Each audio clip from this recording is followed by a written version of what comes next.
করবেনি। সকলের কাছে আমাদের আবেদন যে তারা কখনোই জনগণের বিরুদ্ধে অবস্থান নেবে না। জনগণের রক্তে, ছাত্রদের রক্তে আর যেন আমাদের রাস্তা যেন আপনার রঞ্জিত না হয়, আমাদের সন্তানরা যেন শহীদ না হয়, সেই দিকে তারা অবশ্যই তাদের দায়িত্ব, এখন সেই দায়িত্ব।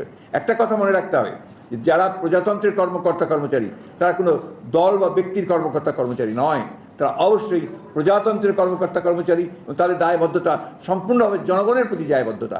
সেই বিষয়টাকে সামনে নিয়েই তাদের এই ধরনের অন্যায় যে নির্দেশ, সেই অন্যায় নির্দেশগুলো তাদেরকে বাদ দিয়ে জনগণের সঙ্গে যোগসূত্র হওয়া। এই পরিস্থিতি কি আপনার কোনোদিন কারো কোনো শাসক গোষ্ঠীপক্ষে সামাল দেওয়া সম্ভব হয়েছে? আপনি বলেন আজ থেকে বাংলাদেশের ইতিহাস, পাকিস্তান আমলের যে ইতিহাস, সেই ইতিহাসগুলো আপনি দেখেন। যখন জনতার আন্দোলন শুরু হয়, জনতার যখন উত্তাল যে সমুদ্রের সৃষ্টি হয়, সূচনা হয়, তখন কারো পক্ষেই সম্ভব হয় না যে এটাকে আপনার ঠেকিয়ে রাখা। আপনার ওই 21শে ফেব্রুয়ারির ওই সময়ে অনেক আপনার বিখ্যাত বিখ্যাত সাহিত্য কবিতা সৃষ্টি হয়েছিল। তার মধ্যে আপনার একটা কবিতা অর্থকার মনে পড়ে গেল, ধানের গুচ্ছে আজ রক্ত জমেছে, সমুদ্র তাই উদ্বেল হলো, ফেরারি বসন্ত কয়ে দিয়ে গেল নগরীর শিবিরে শিবিরে, খুন হয়ে গেছে, খুন হয়ে গেল।